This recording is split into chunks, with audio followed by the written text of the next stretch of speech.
5 on 20 News with Frank Powers coming to you live from our studio in downtown Tucson. It's Wednesday, August 9th. Let's talk local headlines. So Banner University Medical Center in Tucson was among the best hospitals in the U.S. according to U.S. News and World Report in 2017 Best Hospital Ratings. UMC was near the top for cancer, geriatrics, gynecology, and pulmonary care. The hospital has also received a high-performing rating in 4 other medical specialties, including diabetes, nephrology, or kidney disease, and neurology. The annual rankings are designed to keep patients informed and help them make informed decisions about where to receive care for life-threatening conditions for common effective procedures.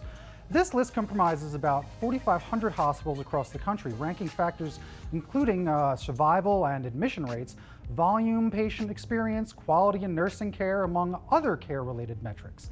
The research is carried out by RTI International, a leading research organization based out of North Carolina. Since it's located near the university, it's probably no surprise that UMC is also ranked first for treating butt-chugging injuries. Keep it down over there. But don't celebrate yet, because Arizona ranked near the bottom half of the U.S. for healthcare, according to a study by WalletHub's ranking in 2017, Best and Worst States for Healthcare. Arizona placed 32nd on the list out of 50 states and Washington, D.C. However, Arizona did rank number 1 in the country for lowest average monthly insurance premium, where the report found that people in the state pay an average of $280 per month for insurance.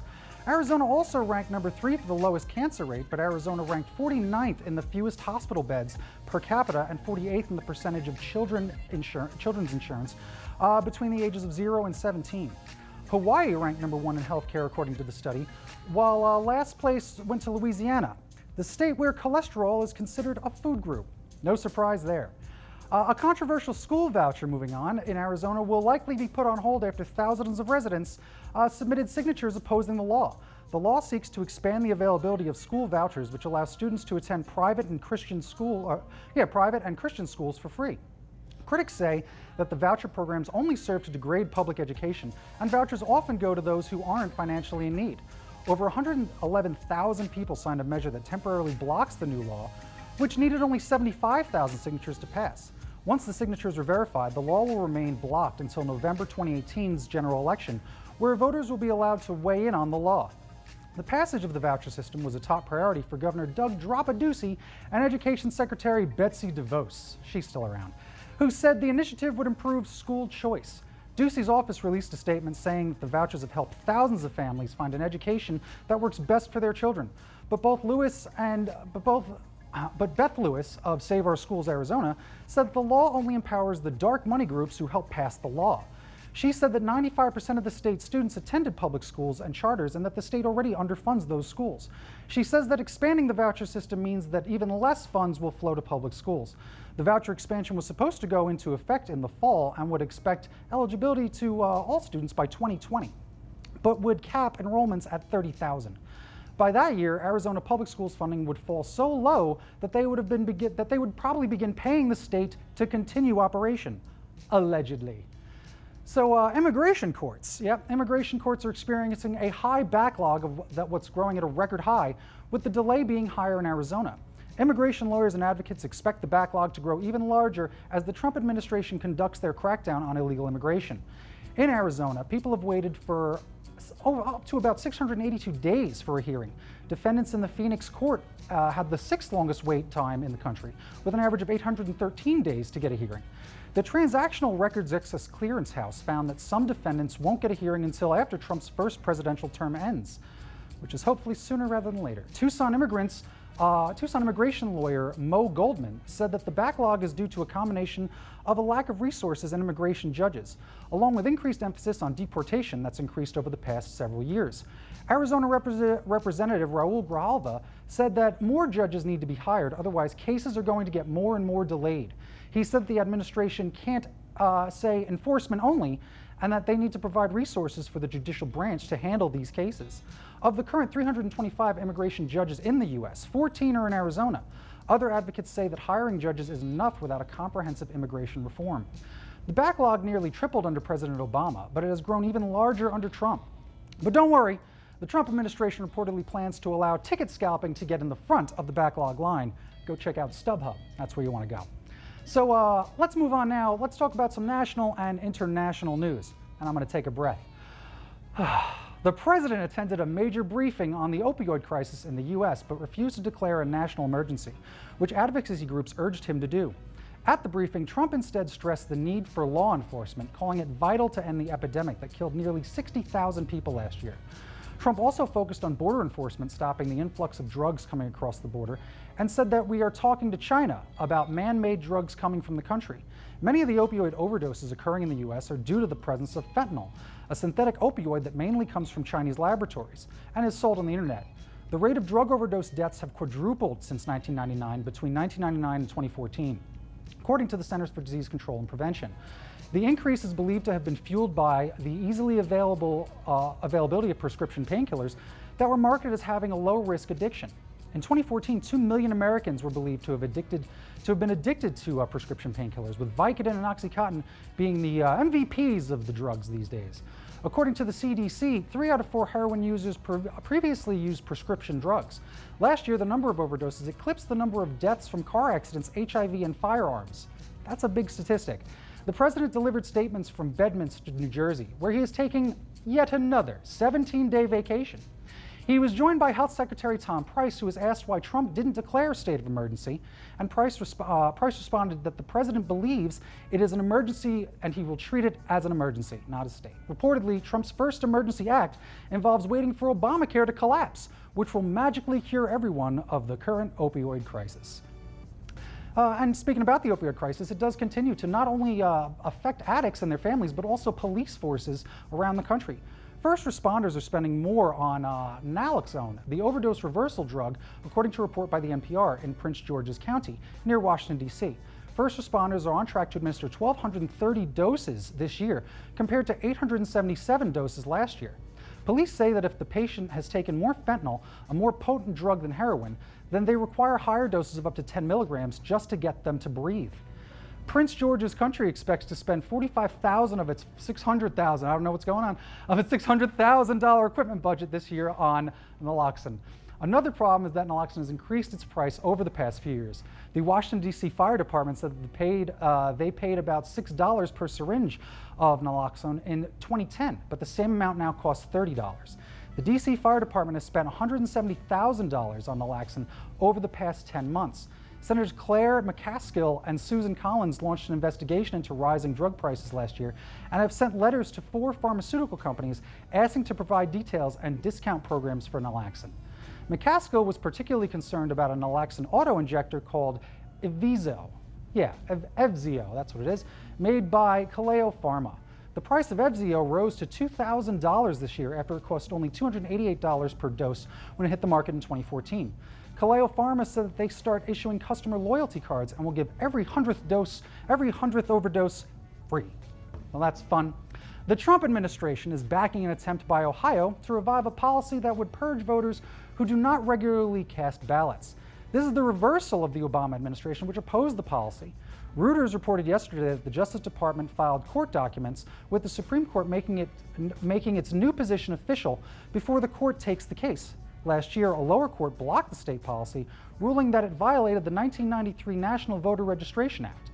The policy states that voters who don't cast a vote for 2 years will be sent notices confirming their registration. If they don't respond to these notices and continue to not vote for the next 4 years, then they are removed from voter rolls. The ACLU filed a suit over the policy last year against Ohio Secretary of State John Husted. The suit claimed that thousands of voters were illegally removed from voter rolls and that the policy disproportionately affects minorities. The League of Women Voters said in a statement that the White House is playing politics with our democracy and is threatening the fundamental right to vote. The Trump administration has talked about assembling a Get Out the Vote campaign to further confuse all of these Ohio voters. Moving on, North Korea. So North Korea said that it's considering missile strikes near the U.S. territory of Guam. I love Guam, according to North Korea's official news agency.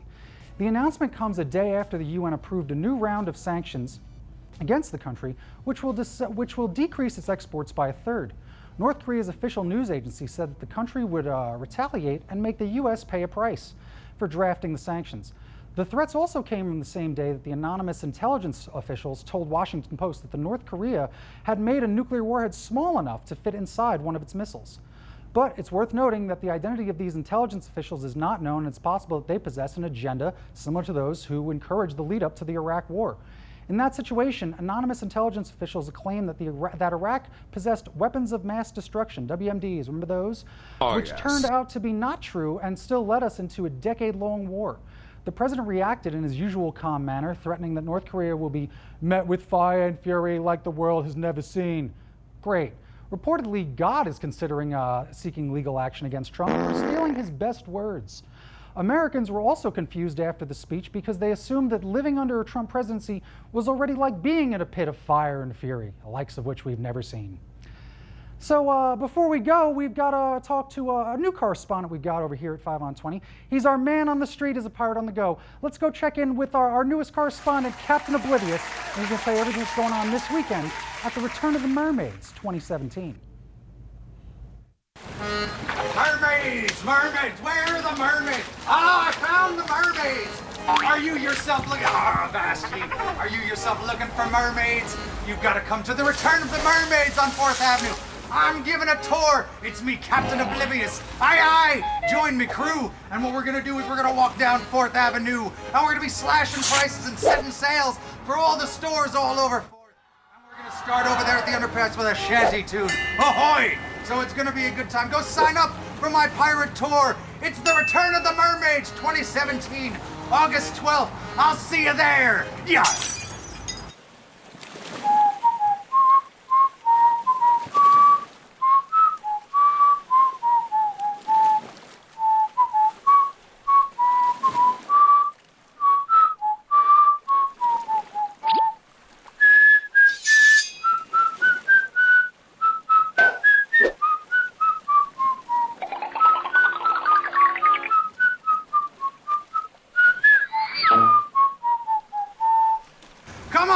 And take me pirate walk. It's Captain Oblivious. Let's have some fun. It's the Return of the Mermaids 2017. We'll see ya on August 12th.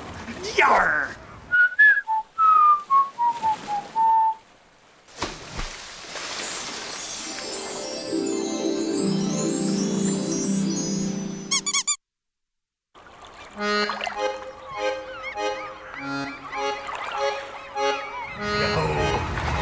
This 4th Avenue, it's got a lot to see, that's true. And I'm the guy to show it to you. That's right, join me, crew. It's Captain Oblivious. I'm giving you the store-to-store tour of everything on 4th Avenue for the Return of the Mermaids. Hey, this place looks just up my galley. Let's check it out and give you a taste of what's in store for the store-to-store tour on the Pirate Walk, August 12th, for the Return of the Mermaids. Yar, let's go inside. Avast, ye crew of the Silver Sea! Welcome aboard! Oh, it's good to see you. There you are. What a place. Can you tell me who am I standing here talking to? It's good to meet you, darling. Here. Nice to meet you. Who am I speaking with right now of the Silver Seas? I am the captain of the Silver Sea. I'm Lizzie. I'm the head mermaid. That's just... The head mermaid. It's good to meet you, Lizzie. Head mermaid in charge of the Return of the Mermaids. And this is exactly what's in store for my tour. We're gonna go all over town and meet some of the people that are behind, some of the faces behind the places running all of 4th Avenue. Oh, it's gonna be a sight to see. What do you got going on for that weekend over at Silver Sea? What's going on with August 12th when the Return of the Mermaids come back? We are Mermaid Central for Return of the Mermaids. There's tons of awesome treasures that you will be told. Oh, Treasure is our favorite. Right up my alley. And treasure is where it's at here at the Silver Sea. That's true. So you can get wonderful accessories to accessorize your mermaid costume. Just those little touches kind of bring the costume to the next level. Those are quite nice. Those are real, I can tell. I don't even have to bite down on it. Well, Lizzie, you've got me hooked. You've got me hooked on. What more information can you provide? Tell me more. I hear you're in charge of the Return of the Mermaids. Well, me and the pirate merman David Aguirre, we work together to bring a 2-district event in Tucson. So there's 2 festival areas, lots to do. We have a children's show at 1 p.m. at Tucson Improv Movement. It's Friends of Make Pretend's Mermaid Show, and that's super fun.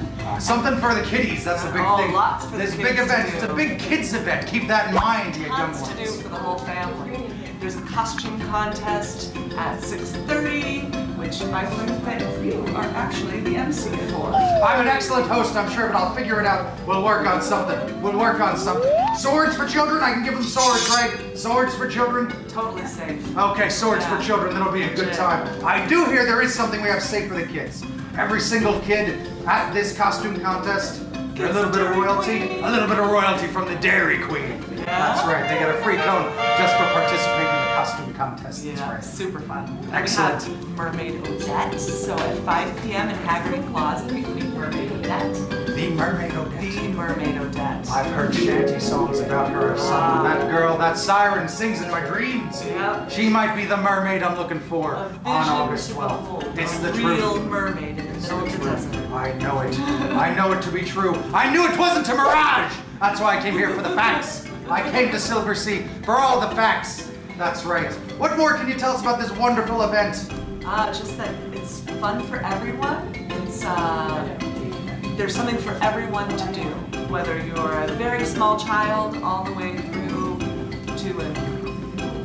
to just about dead. You can be almost dead and still have fun at this event. What about the undead? I know some of me pirate boys with Davy Jones, they're a little undead.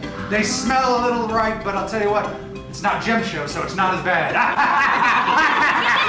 Take that, Tucson, you land lovers. That's right. But yeah, I'd say we have fun. had zombie pirates, and there are biohazard mermaids as well. Oh.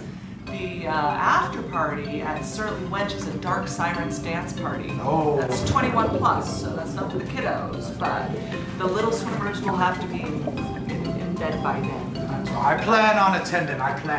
The Surly Wench Pub, a fine place to be. A good, fine place to pull it to port. Anything you'd want to leave us with before I go? I might need to make a purchase here in a second. I just need to find my wallet. Hang on a second. Did I leave it on this hand? Or was it the other? I need to make a purchase. Do you have anything for your pirate on the go, perhaps? A guy like me walking around, stumbling about. Anything in store here for a fella like me? Well, you know what you're missing. What's that? You don't have a parrot. I am out of parrot. You're parrotless. I am one. I tried the cage on my shoulder. It was a bit heavy. One can't call themselves a pirate unless they have a sidekick. I agree. And a parrot is the perfect sidekick. I also agree. I've been looking for crew It members. just so happens Oh, well. I have a fantastic sidekick for you. So that parrot seems to have ceased to be. Oh, no, he's great. He's great. Look, he's just sleeping. Is he sleeping? I'll tell you. Well, I'll tell you. He doesn't quite smell fresh. Oh, yeah, well, you know, I think he smells pretty fresh. Let's see here. There you go. Okay. Oh, no. This is the type of customer service you can expect on 4th Avenue at Silver Sea. He's great. All right, I'll tell you what. You know what? You drive a hard bargain. Take old me treasure. I don't take that parrot. That sounds like a good deal. I'm setting sails for 4th Avenue. It's gonna be great. Join me, crew. Hang out with me on 4th Avenue. It's gonna be a good time. Over at Silver Sea, it's the return of the mermaids. We're having fun here on 4th. Go join the tour, buy a ticket today. Come on back, Polly. It's not break time yet. We'll see you there. Yarr!